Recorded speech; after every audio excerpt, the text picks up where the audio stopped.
Hola a todos, bienvenidos a un nuevo segmento de Mujeres, la historia. Mi nombre es Liliana Bianco y hoy abordaremos nuevos temas y curiosidades del pasado que iluminarán nuestro presente.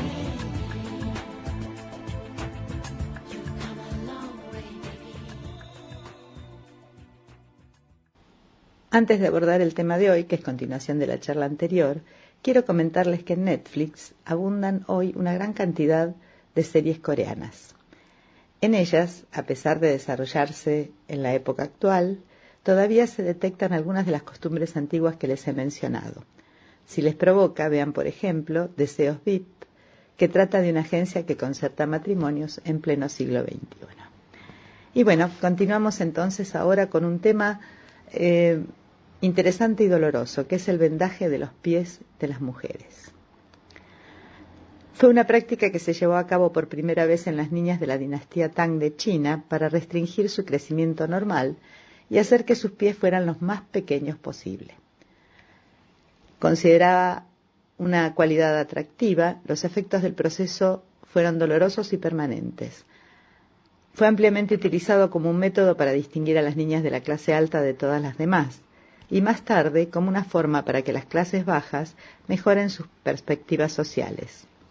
La práctica de vendar los pies continuaría hasta principios del siglo XX. ¿Cómo era el proceso? Pues bien, a las niñas chinas se les vendaban los pies normalmente entre los 5 y los 8 años. El proceso comienza eligiendo un día propicio en el calendario.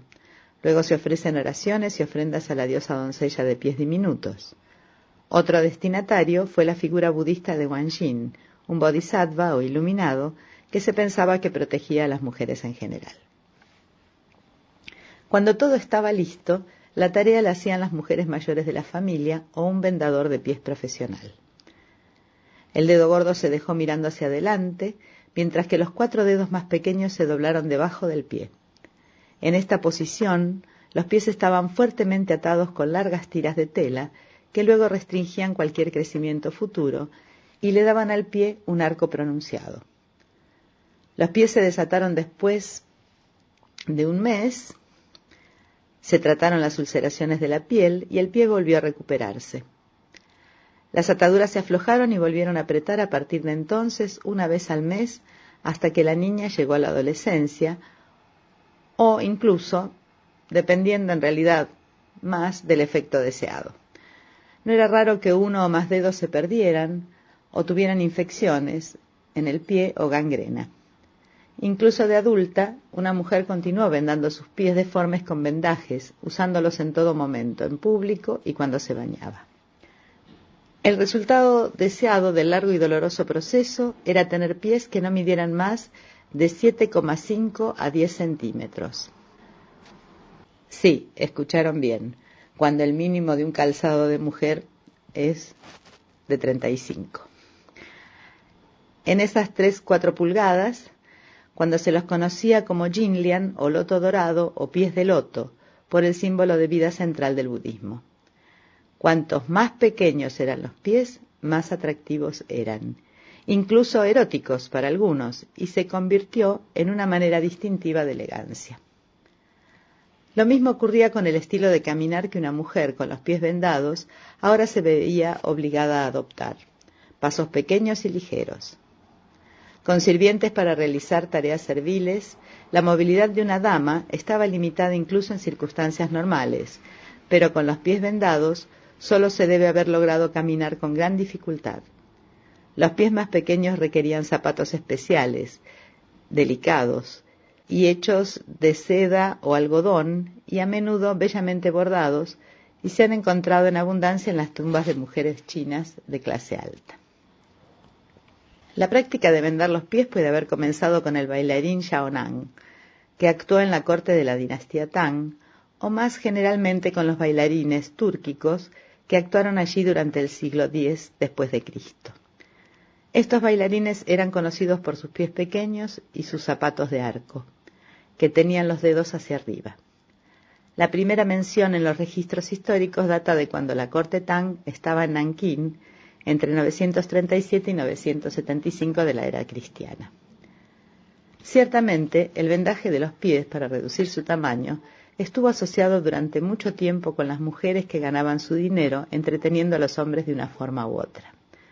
Otra razón de su popularidad puede haber sido el deseo de diferenciar claramente a las mujeres chinas de clase alta, las Han en particular, de las clases bajas, las mujeres de las provincias y las pertenecientes a culturas de territorios recién adquiridos.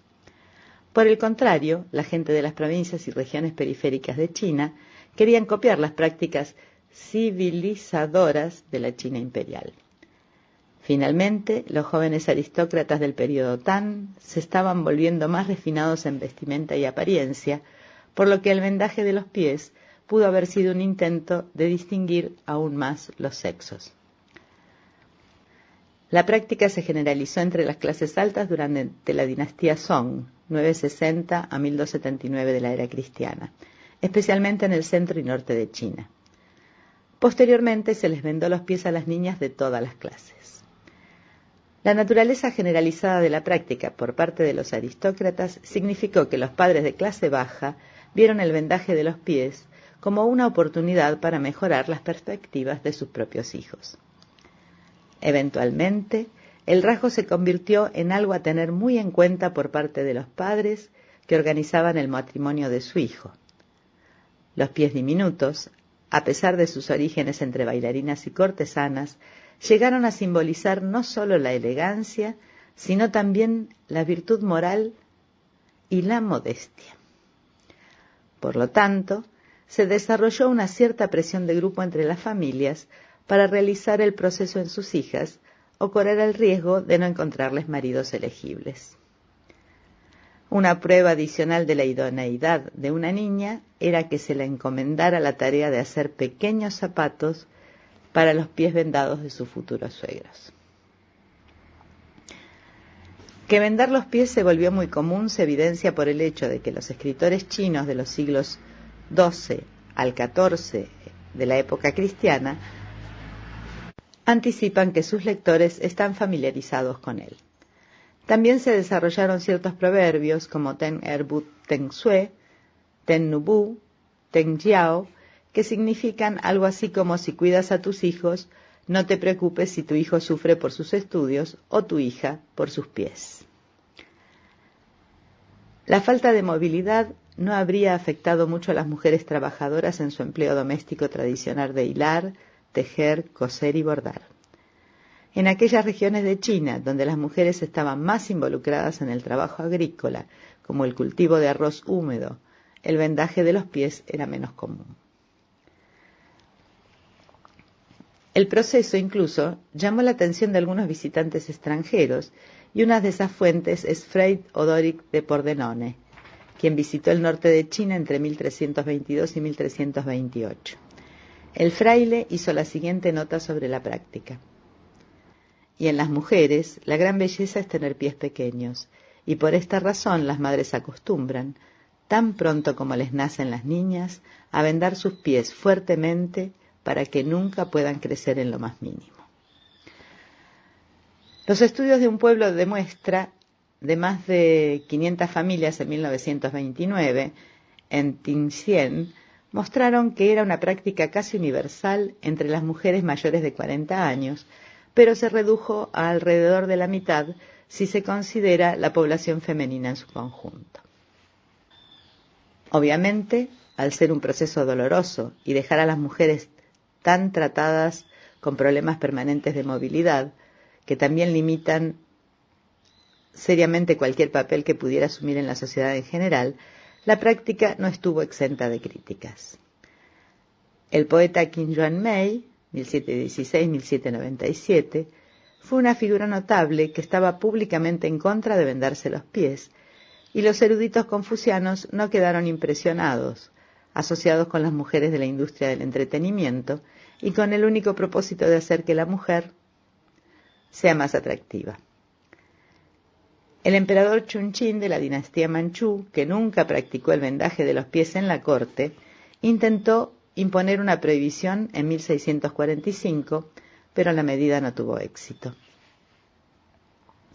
El emperador Kangxi hizo otro intento en 1662, pero al darse cuenta de que estaba peleando una batalla perdida contra los padres, retiró la prohibición en 1668. En el siglo XVIII hubo movimientos populares ocasionales para detener la práctica, pero aún así, a pesar de los dolores y las consecuencias, vendar los pies siguió siendo una práctica común en China hasta principios del siglo XX. Y ahora escuchemos un poquito de música.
A pesar de las restricciones impuestas por los hombres y de las convenciones sociales que crearon en aquel tiempo, hubo casos de mujeres chinas, tanto reales como de ficción, que desafiaron lo establecido para convertirse en célebres poetas, actrices, calígrafas, historiadoras e incluso monarcas.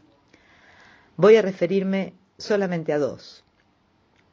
Una de una virtud paradigmática y la otra más ambigua y controvertida.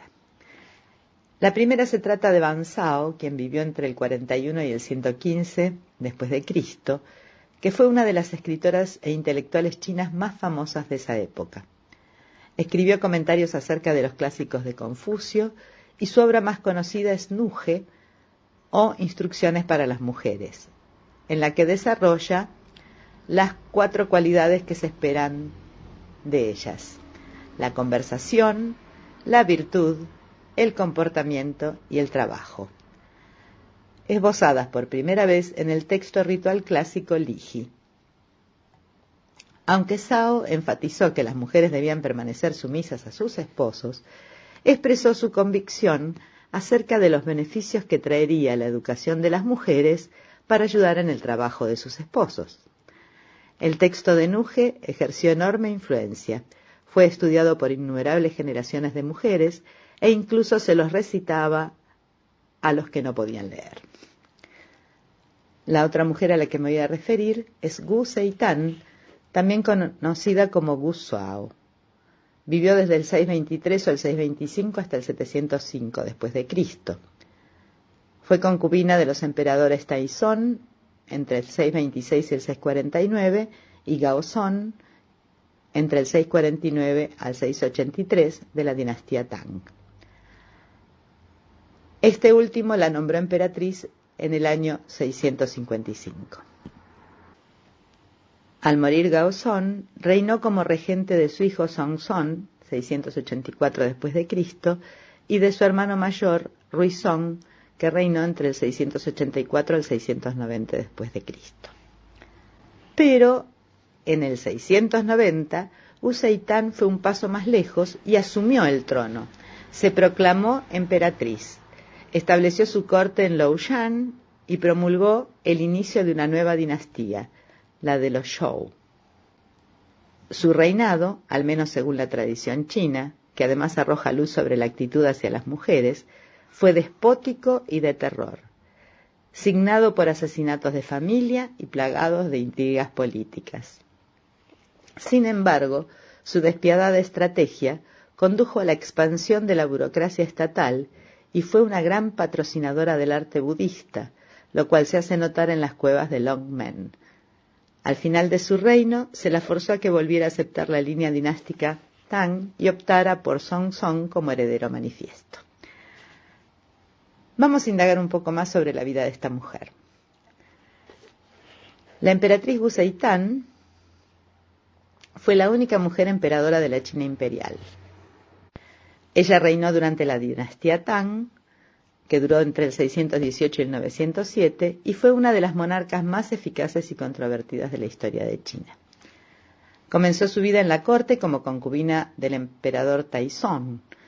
Después de su muerte se casó con su hijo, Gaozong, y se convirtió en emperatriz consorte, pero en realidad era el poder detrás del emperador. Cuando Gaozong murió en 683, Gu tomó el control del gobierno como emperatriz viuda. Colocó a 2 de sus hijos en el trono y los destituyó casi con la misma rapidez. Ella fue el poder detrás del trono desde la muerte de Gaozong en 683 hasta que se proclamó abiertamente en 690 y gobernó como emperador de China hasta un año antes de su muerte, en el 705, a la edad de 81 años. Gu Seitan nació en el condado de Guangxi, provincia de Shanxi, en el año 624 aproximadamente, en el seno de una familia adinerada. Era hija de Gu Ziyuo, canciller de la dinastía Tang. A diferencia de la mayoría de las niñas en China, en ese momento, su padre animó a Gu a leer y escribir y desarrollar las habilidades intelectuales que tradicionalmente estaban reservadas para los hombres. Gu también aprendió a tocar música, a escribir poesía y a hablar bien en público. Era muy hermosa y fue seleccionada por el emperador Taizong como una de sus concubinas cuando tenía 14 años. Fue Taizong quien la llamó Meimian, que significa niña hermosa, uno de los nombres comúnmente y erróneamente atribuidos a ella como su nombre de nacimiento.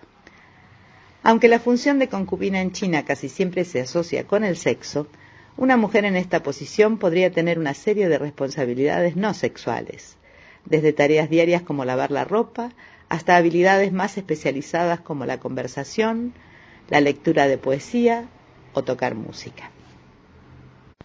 Gu comenzó su vida en la corte cuidando la ropa real, pero un día se atrevió a hablar con el emperador cuando estaban solos y hablaron de historia china.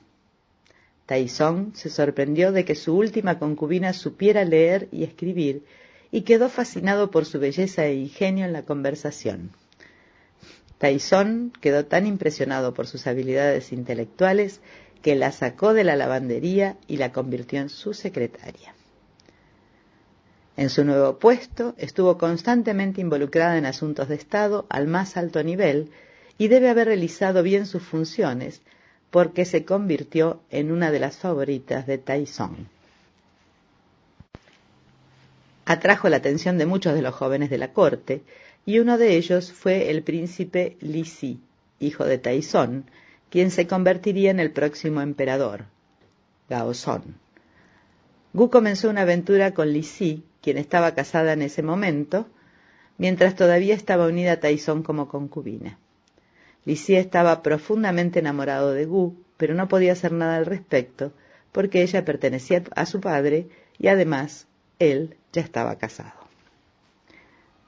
Y ahora, un poquito de música.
Cuando Taizong murió, Agu y sus otras concubinas les afeitaron la cabeza y las enviaron al templo de Ganje para comenzar sus vidas como monjas. Esta era una práctica común después de la muerte del emperador. Las concubinas del emperador no podían ser utilizadas por otros, sino que se vieron obligadas a terminar su tiempo en la corte y comenzar una nueva vida de castidad en una orden religiosa.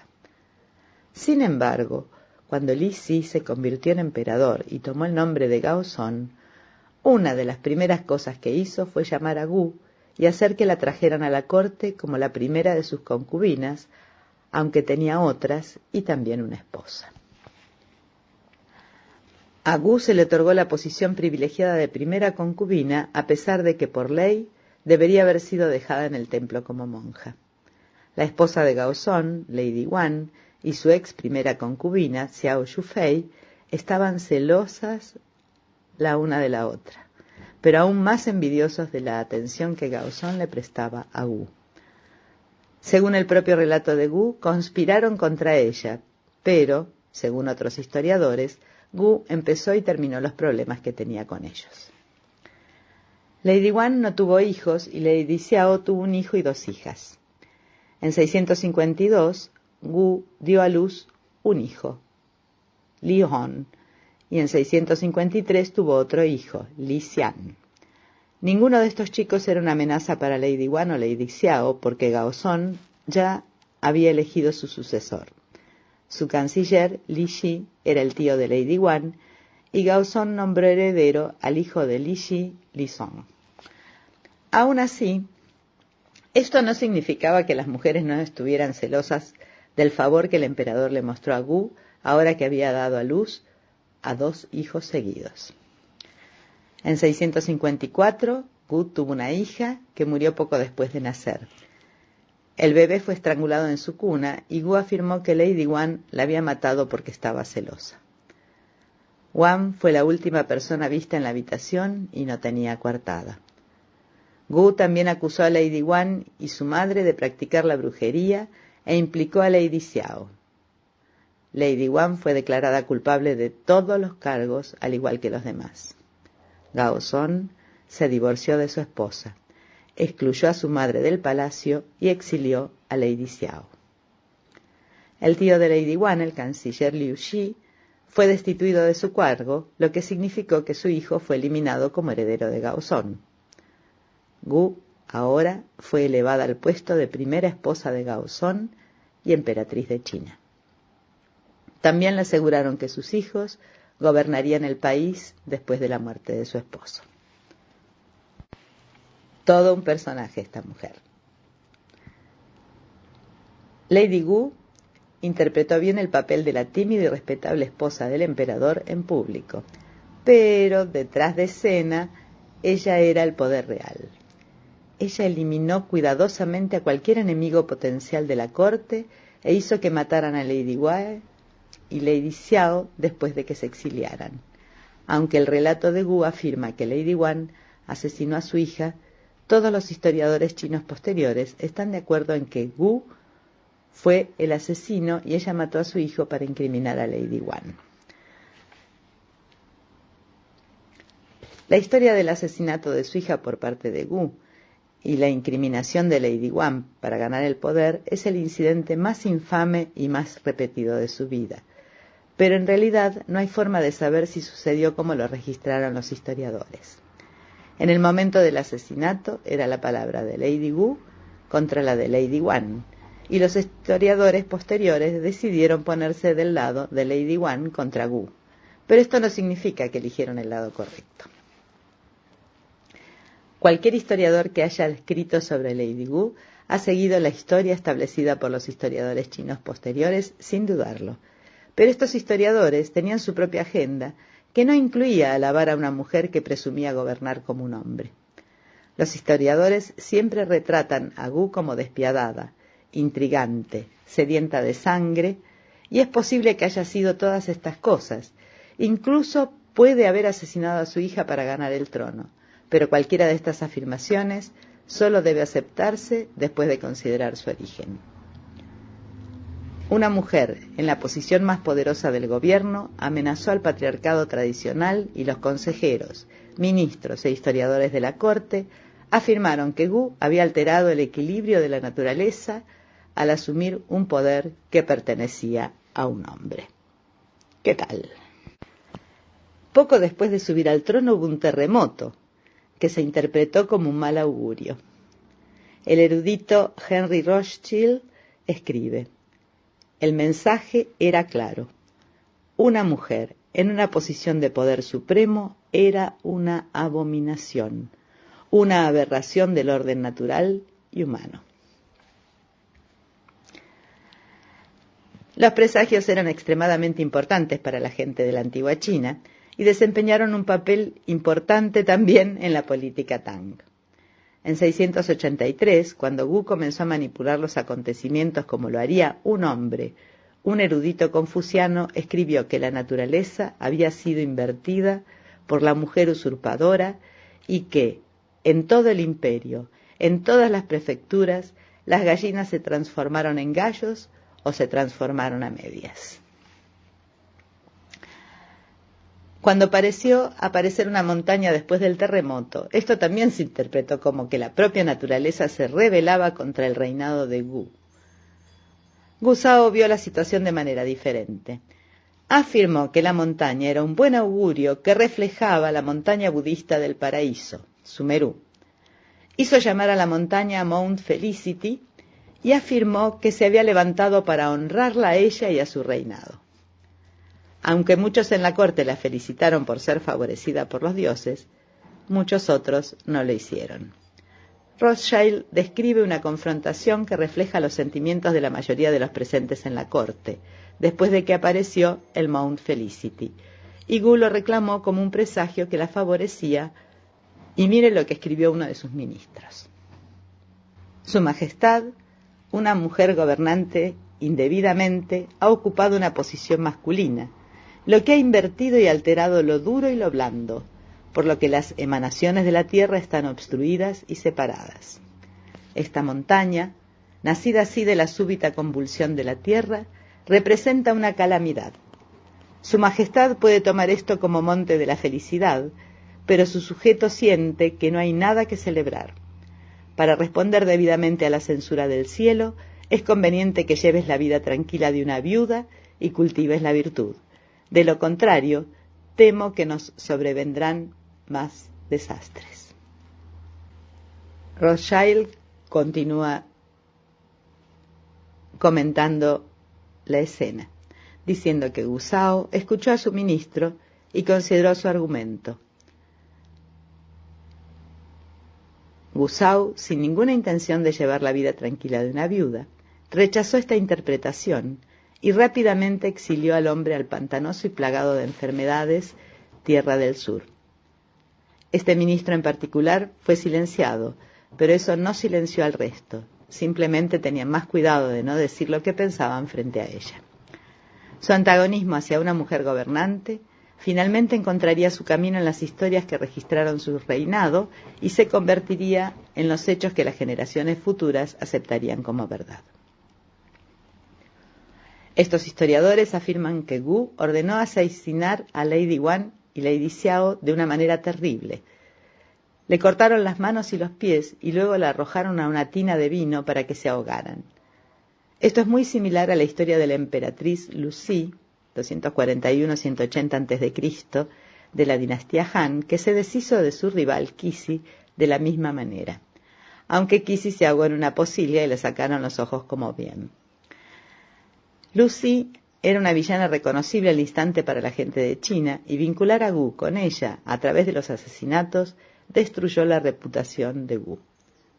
Gu podría haber asesinado a su hija, pero su posición como mujer en un papel masculino le trajo muchos más enemigos que el asesinato de su hija, que habrían estado felices de transmitir un rumor como verdad para desacreditarla. Y ahora vamos a seguir escuchando esta deliciosa música china.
Una belleza, ¿verdad?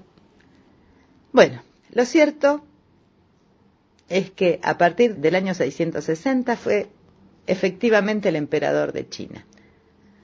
Ella no tenía ese título, era el poder detrás de la oficina y se ocupaba de los asuntos imperiales, incluso estaba embarazada en 665 de su hija Taiping. Un ejemplo de su influencia fue en el año 666, cuando dirigió a un grupo de mujeres al monte Tai, un antiguo centro ceremonial, donde realizaron rituales que tradicionalmente solo lo realizaban los hombres. Habiendo sido criada por su padre para creer que ella era igual a los hombres, Gu no vio ninguna razón por la cual las mujeres no pudieran llevar a cabo las mismas prácticas y ocupar los mismos puestos que los hombres. Ella no pidió permiso a ningún hombre para llevar a estas mujeres al monte Tai. Sintió que sabía lo que era mejor y lo hizo. También organizó campañas militares contra Corea en 668, que fueron tan efectivas que redujeron a Corea al estado de un estado vasallo. El emperador Gaozong no tuvo nada que ver con ninguno de estos eventos, aunque su nombre se habría unido a las campañas contra Corea. Gaozong había contraído una enfermedad que le afectaba los ojos, posiblemente un derrame cerebral, y necesitaba que le leyeran los informes.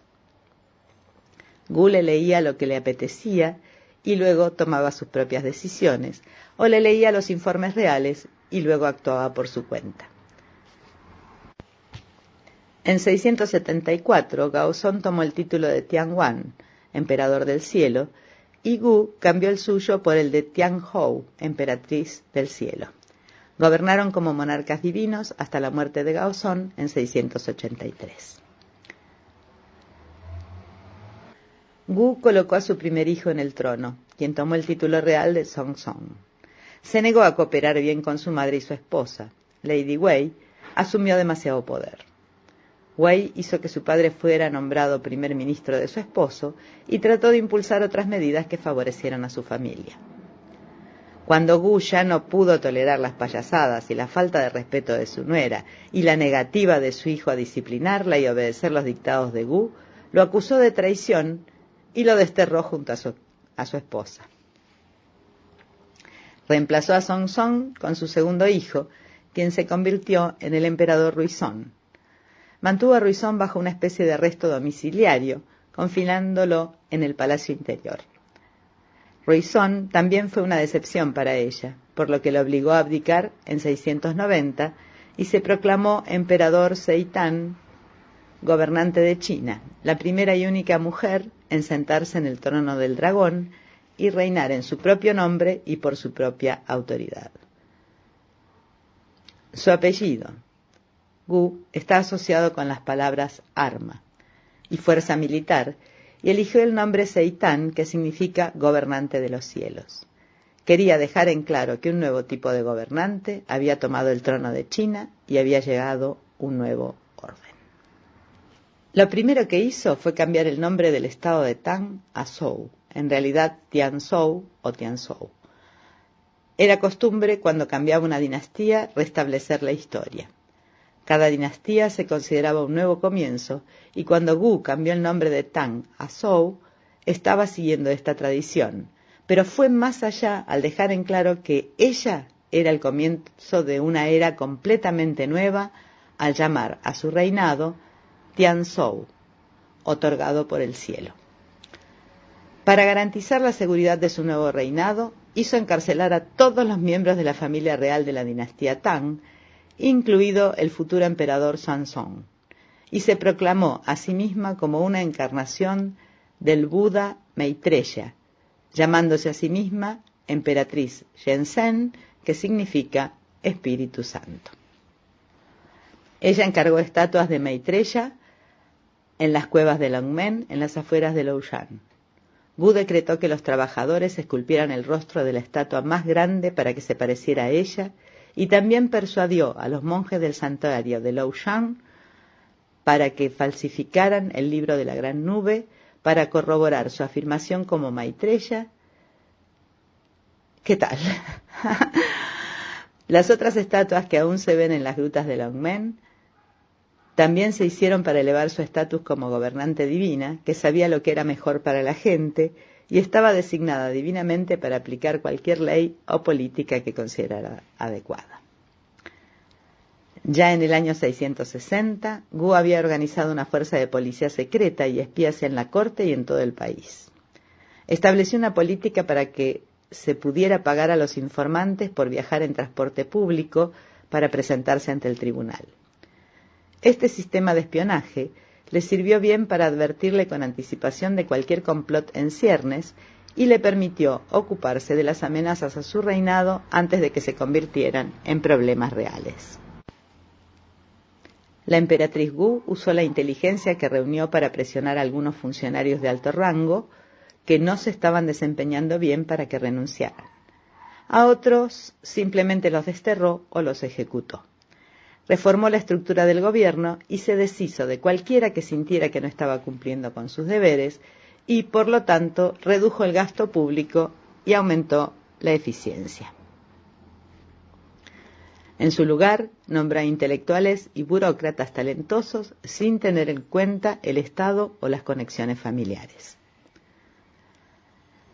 Para separar aún más su dinastía Zhou de la Tang, creó nuevos caracteres para el sistema de escritura chino que se conocen hoy como caracteres chinos de la emperatriz Gu o caracteres Zetian. Se suponía que estos personajes reemplazarían entre 10 y 30 de los personajes más antiguos y fueron el intento de Gu de cambiar la forma en que su gente pensaba y escribía. Aunque estos caracteres se eliminaron después de su reinado, todavía existen como un dialecto chino en forma escrita. Los historiadores lo consideran importantes porque muestran hasta dónde llegó Gu al intentar crear un nuevo mundo en China bajo su reinado. Incluso quería cambiar las palabras que se usaban. La emperatriz Gu no tocó ningún área de la vida china y sus reformas fueron tan populares porque las sugerencias provinieron de la gente. Bajo los regímenes más antiguos, una sugerencia o queja tenía que pasar por diferentes oficinas antes de llegar a alguien que pudiera hacer algo al respecto. Gu eliminó toda la burocracia al establecer una línea directa de comunicación entre ella y la gente. El historiador Kelly Carlton escribe: Gu mandó hacer un buzón de peticiones que originalmente contenía 4 espacios. Uno para que los hombres se recomendaran a sí mismos como funcionarios. Uno en el que los ciudadanos puedan criticar abierta y anónimamente las decisiones judiciales. Uno para denunciar lo sobrenatural, extraños presagios y tramas secretas. Y otro para presentar acusaciones y agravios. Carlton señala además: si bien, aparentemente por su gran preocupación por la condición de su gente, la caja sirvió principalmente para obtener información sobre temas sediciosos. Aunque la observación de Carlton es precisa, el recuadro también proporcionó a Gu una serie de ideas de reforma que provinieron directamente de la gente, no de los funcionarios del gobierno que se habrían beneficiado de ellas, y que Gu implementó de manera eficiente. Gu mejoró el sistema de educación pública, contratando maestros dedicados y reorganizando la burocracia y los métodos de enseñanza. También reformó el Departamento de Agricultura y el sistema de impuestos al recompensar a los funcionarios que produjeron la mayor cantidad de cultivos y gravaron menos a su gente. Ordenó que se escribieran y distribuyeran manuales agrícolas. Organizó equipos para inspeccionar la tierra y construir zanjas de riego para ayudar a cultivar y redistribuyó la tierra para que todos tuvieran una parte igual para cultivar. La producción agrícola bajo el reinado de Gu aumentó a un máximo histórico. Gu también reformó las Fuerzas Armadas al exigir exámenes militares para que los comandantes demuestren competencia, que se basaron en sus exámenes imperiales dados a los trabajadores del servicio civil. Los exámenes militares estaban destinados a medir la inteligencia y la toma de decisiones, y los candidatos eran entrevistados personalmente en lugar de ser designados simplemente por conexiones familiares o por apellido. Su éxito en las campañas contra Corea inspiró confianza en sus generales, y las decisiones de Gu sobre defensa militar o expediciones nunca fueron cuestionadas. Su red de espionaje y la policía secreta detuvieron las rebeliones antes de que tuvieran la oportunidad de comenzar, y las campañas militares que envió ampliaron y aseguraron las fronteras del país. También pudo reabrir la ruta de la seda, que había sido cerrada debido a la peste del 682 y las incursiones posteriores de los nómadas. Gu también recuperó tierras que habían sido invadidas por los goturcos bajo el reinado de Taizong, y las distribuyó para que no todas estuvieran en manos de los aristócratas. Como se puede ver, fue un gobierno favorable para su reino, ¿no? Para China. En 697, el poder de Gu comenzó a disminuir cuando se volvió más paranoica y comenzó a pasar más tiempo con sus jóvenes amantes que gobernando China. Los hermanos, conocidos como los hermanos Zhang, eran sus favoritos y pasaba la mayor parte del tiempo con ellos en espacios cerrados. Esto se consideró escandaloso debido a su avanzada edad y los jóvenes que eran los hermanos Zhang, pero ni siquiera se habría comentado si Gu hubiera sido un hombre que se acostaba con mujeres mucho más jóvenes. La práctica de un emperador de tener mujeres jóvenes como concubinas era habitual, pero cuando una emperatriz decidió entretenerse con hombres jóvenes, de repente fue escandaloso. Su paranoia resultó en una purga de su administración. Cualquiera que ella sospechara de deslealtad, por cualquier motivo, fue desterrado o ejecutado. La eficiencia de su corte disminuyó a medida que pasaba más tiempo con los hermanos Zhang y se volvió adicta a diferentes tipos de afrodisíacos. En 704, los funcionarios de la corte ya no podían tolerar el comportamiento de Gu y asesinaron a los hermanos Zhang. Gu se vio obligada a abdicar en favor de su hijo exiliado, Songzong, y su esposa Wei. Ella en realidad estaba ya muy mal de salud en ese momento y murió un año después. Después de la muerte de Gu, Songzong reinó, pero solo de nombre. El poder real estaba en manos de Lady Wei, quien usó a Gu Zetian como modelo a seguir para manipular a su esposo y a la corte. Al mismo tiempo, se formó otra facción política en torno al hijo de Gu, Ruizong, que contaba con el apoyo de la hija de Gu, Taiping. En 710, Songzong murió después de ser envenenado por Wei, quien ocultó su cuerpo y ocultó su muerte hasta que su hijo Chongmao pudiera convertirse en emperador. La primera princesa, Taiping, puso fin a sus planes cuando asesinó a Wei y su familia y puso a su hermano Ruizong en el trono. 2 años más tarde, en 712, Ruizong abdicó después de ver un cometa una noche y, siguiendo la interpretación sugerida por Taiping, lo tomó como una señal de que su gobierno había terminado. Su hijo, Li Longji, lo sucedió y gobernó como emperador Xuanzong. La princesa Taiping había protegido a Li Longji de su madre cuando era joven y lo apoyó en sus esfuerzos por tomar el trono. Ella, como Lady Wei, había prestado mucha atención al reinado de Gu Zetian y pensó que podría manipular a Xuanzong como su madre había hecho con Gaozong. Cuando vio que no sería capaz de controlar la corte como lo hacía su madre, se suicidó, y Xuanzong decretó que ningún miembro de la familia Gu podría ocupar un cargo público debido a sus despiadadas intrigas y políticas encubiertas. Así fue que Xuanzong continuó con muchas de las políticas de Gu, incluida la conservación de sus reformas en impuestos, agricultura y educación. Bajo el reinado de Xuanzong, China se convirtió en el país más próspero del mundo en ese momento. La emperatriz Gu fue enterrada en una tumba en el condado de Qian, provincia de Shanxi, junto a Gaozong. Se erigió una enorme estela fuera de la tumba, como era costumbre, que los historiadores posteriores debían inscribir con las grandes hazañas de la emperatriz Gu, pero el marcador permanece en blanco.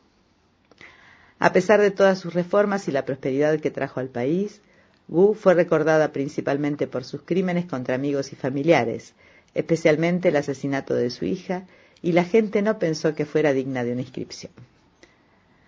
También podría ser, como sucedió en Egipto después del reinado de la reina Hatshepsut, que nadie en el poder quisiera registrar el reinado de una mujer y esperaban que la emperatriz Gu fuese olvidada.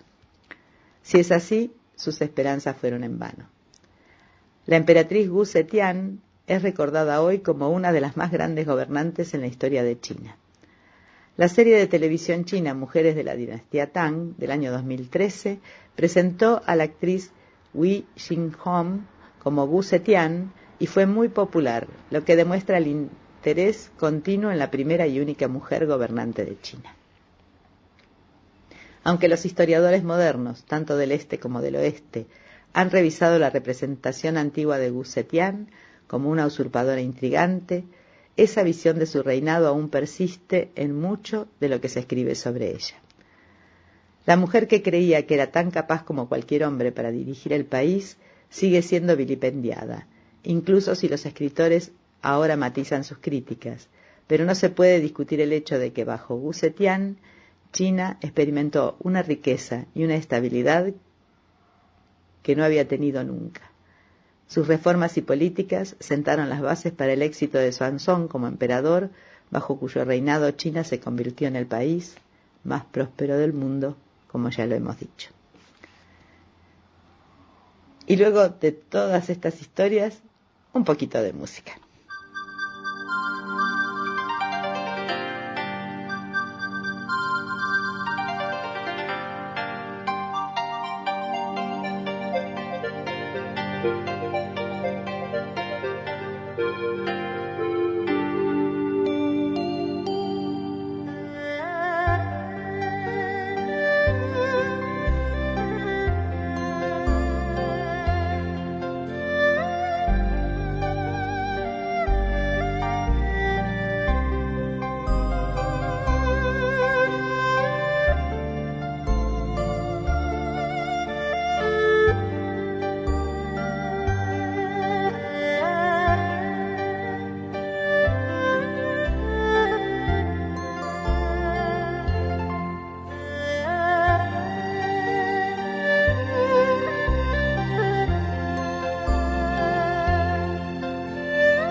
El programa de hoy se está haciendo un poquito extenso, pero bien vale la pena que les cuente lo que viene a continuación. El reino de las mujeres. Una curiosidad de China para todo el mundo. En las laderas del Himalaya yace el lago Lugu, hogar del pueblo Mosuo, y entrada a una tierra misteriosa conocida como el reino de las mujeres. Los Mosuo son una comunidad de aproximadamente 40.000 personas y durante siglos han vivido en las orillas de este lago que limita con las provincias de Sichuan y Yunnan en el noroeste de China y también en las montañas circundantes, agrupadas en pintorescos pueblos llenos de casas de madera. A 2.700 metros sobre el nivel del mar, y con la ciudad más cercana a unas 6 horas en auto, la lejanía de la región les ha permitido preservar costumbres que no se encuentran en ningún otro lugar del mundo. La ubicación remota entre montañas y el lago Lugu del suroeste de China ha permitido que durante décadas esa comunidad preservara su particular modo de vida. Una de las tradiciones culturales más singulares es el Souhum, o matrimonios ambulantes. Después de una ceremonia de llegada a la madurez, las mujeres mozo pueden elegir a sus amantes, teniendo tantos o tan pocos como deseen en su vida. Durante estos matrimonios, así entre comillas, los hombres visitan la casa de la mujer con una invitación y pasan la noche en un cuarto de flores. Al amanecer salen y regresan a su propia casa. Las parejas no viven juntas y los bebés se crían exclusivamente en la familia de las madres. Son los hermanos y tíos quienes desempeñan el papel paternal. Pero los hombres también ejercen un papel importante en la sociedad mozo. Los padres biológicos no están excluidos de la crianza de los hijos, pero no viven en el hogar familiar. Antiguamente solían viajar en caravanas vendiendo los productos locales.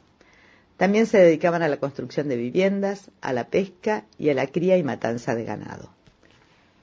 Hoy en día tienen, si cabe, un rol más relevante. Pese a no ocuparse de sus propios hijos, sí son responsables económicamente de los sobrinos y sobrinas que viven con ellos en sus casas. Aunque con frecuencia se dice que los mozuos son una de las últimas sociedades matriarcales que existen en el planeta, es más correcto decir que la comunidad sigue una tradición matrilineal.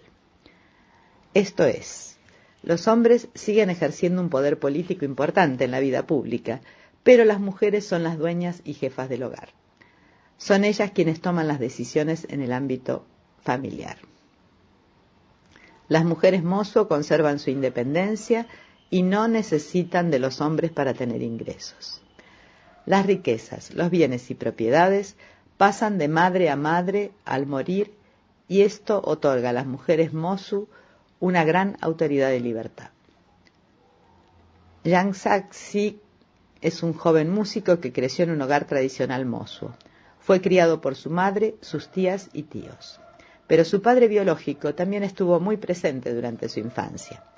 Él todavía recuerda ir con él a recoger leña y setas al bosque cuando era pequeño. Hoy en día, el padre vive en el mismo pueblo que él y conservan un fuerte vínculo entre sí. En realidad depende de la personalidad del hombre. Si es de buen corazón y a pesar de que el matrimonio no funcione, él puede seguir encargándose de los niños. Les compra regalos y contribuye a su educación. Al fin y al cabo, los niños son sus hijos, aunque no dependan de él, aseguró Saxi.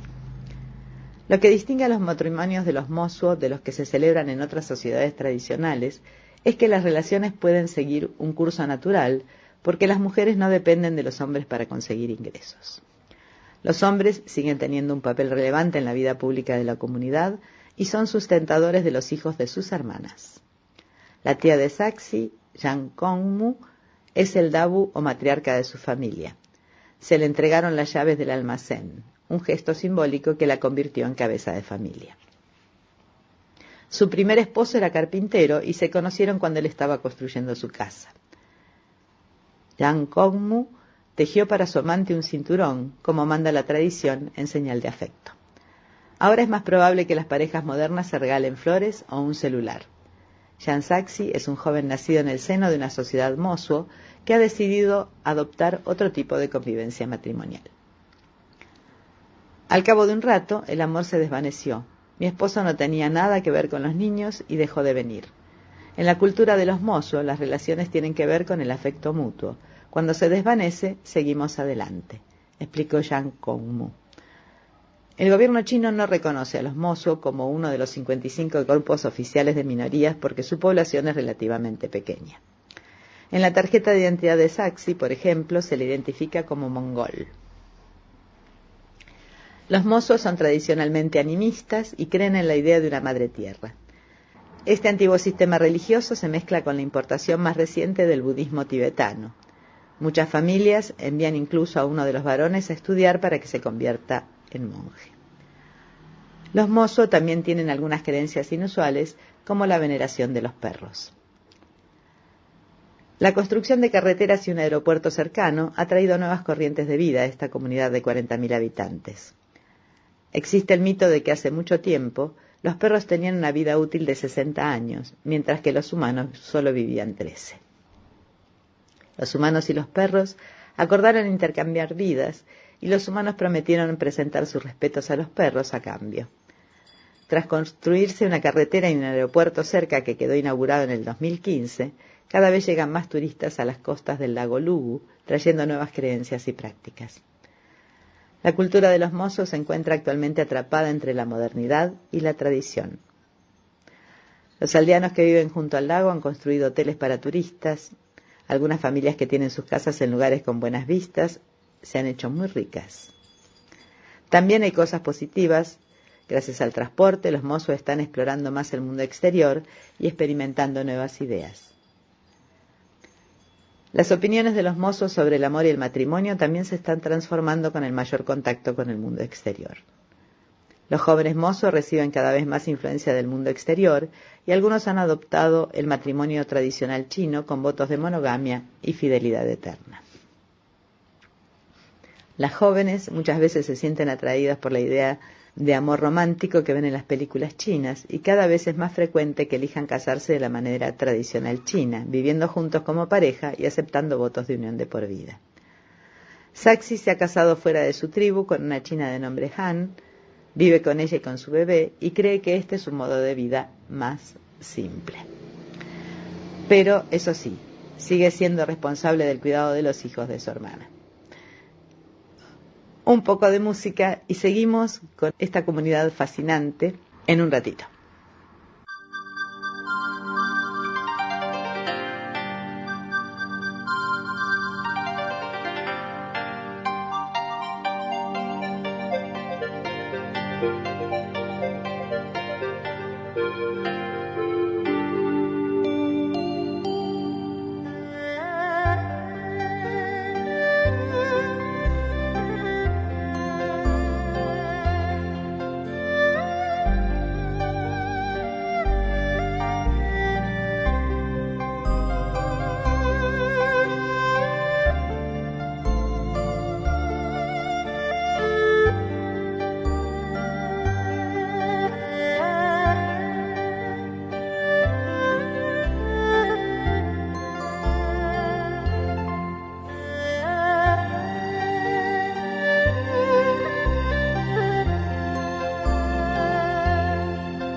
Hoy los he empachado de música china, pero la verdad es que es bellísima.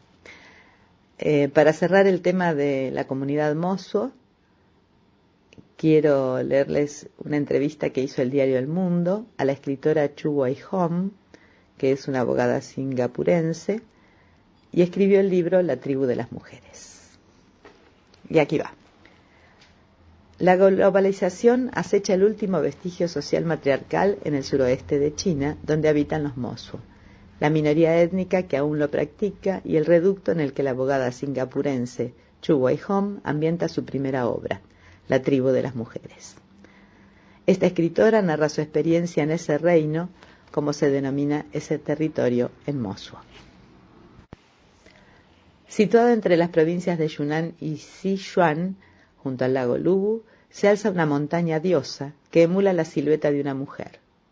Es Gemu, la deidad femenina a la que los Mosuo rinden culto. La autora explica que tras visitar la zona en varias ocasiones, fue un habitante local quien le invitó a construir su propia residencia allí, una vez que había decidido abandonar la carrera de abogada de grandes corporaciones en Singapur y California. Cho Wai-hom indica que esa tribu ha permanecido anclada en el tiempo hasta hace escasamente una década. Supongo que desde los siglos XVI y XVII saltaron directamente al siglo XXI, se lamenta. Cuenta su llegada al lugar. La abuela no se puso a preparar una bebida o algo de comer para mí, sino que hizo un gesto a una de sus hijas, que estaba también en la habitación, y ésta de inmediato se puso a la tarea de hacerme sentir bien recibida. Apareció a continuación uno de sus hijos, y la abuela le ordenó que atendiera el fuego que flaqueaba en el hogar y calentara el agua para el té. Desde el principio quedó claro quién era allí la jefa. Un hombre mayor entró luego en la estancia y ocupó su lugar, en mi lado del hogar. Otros miembros de la familia se acercaron a tomar el té. 3 mujeres adultas y 2 hombres adultos, alrededor de los cuales merodeaban un par de adolescentes. ¿Cómo descifrar las relaciones entre ellos? Como forastera, con una educación patriarcal, creí que el hombre mayor sentado en el lado masculino de la habitación era el marido de la abuela, pero no lo era, puesto que todos los miembros de la familia de la abuela debían tener alguna relación con el linaje materno. Un varón de cierta edad debía tener, a la fuerza, algún grado de consanguinidad con ella, lo que significaba que aquel hombre mayor era su hermano. La sociedad matrilineal se caracteriza por el vínculo de sangre materno y en su modelo de familia tradicional, la abuela es el pilar principal, en torno al cual se articulan otras 2 generaciones de hijos y nietas. Describe el autor al comenzar que es su patrón definitivo. Estamos acostumbrados a ver familias patrilineales. Para entenderlo, tenemos que pensar justo lo contrario. Pero a su particular idiosincrasia matrilineal se añade su condición matriarcal. El matriarcado hace referencia a las relaciones de poder y en los mozo las mujeres tienen más poder que los hombres. La jefa es la abuela. Describe la autora. Este modelo se basa en el concepto del matrimonio ambulante, aunque puntualiza que se trata de un matrimonio que no es un matrimonio. Los mozo no cimentan una relación sentimental que sea social o legal, una relación que se vaya a prolongar en el tiempo. En su lugar, sus relaciones se basan en los axias, los amantes. Suelen tener una media de entre 5 y 6 a lo largo de su vida, según han descubierto algunos estudios sociológicos, expone al referir ese patrón social. Sin embargo, el matrimonio ambulante fomenta el estereotipo de la mujer mozo y promueve, inspirado en la tradición de sus relaciones, el turismo sexual. Por esto lo ejercen prostitutas traídas desde Sichuan o de las provincias vecinas por personas que tienen trata de mujeres en otros lugares.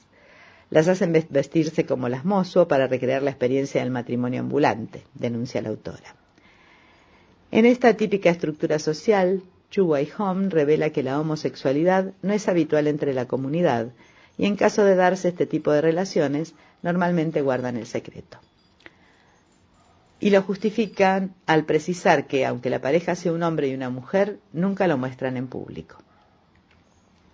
Solo el aislamiento ha permitido la supervivencia de esta tribu matrilineal, en una China profundamente patriarcal, dice Chu Weihorn, que considera que Pekín les ha dejado bastante a su aire, pues el gobierno no les controla mucho. Pero los Mosuo no han salido indemnes ante el influjo de la globalización y del poder de Internet. Ahora todo el mundo tiene electricidad, agua, wifi, teléfono móvil y conexión entre las montañas, detalla la autora. Llegas a una casa Mosuo y pides la contraseña. Todo el mundo ve China's Got Talent y las ligas de fútbol europeas. Siguen, desafortunadamente, la cultura predominante. Y con esto terminamos el tema de China. Ha sido un poco largo.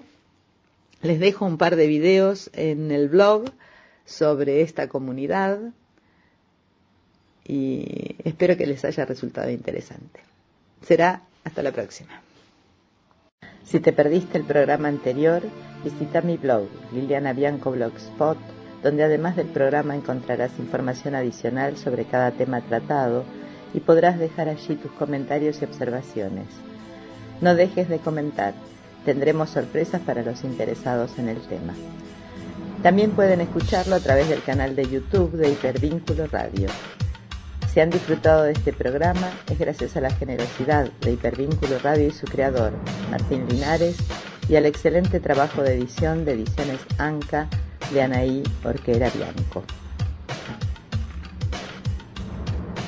Nos encontramos dentro de 15 días. Que tengan una hermosa quincena.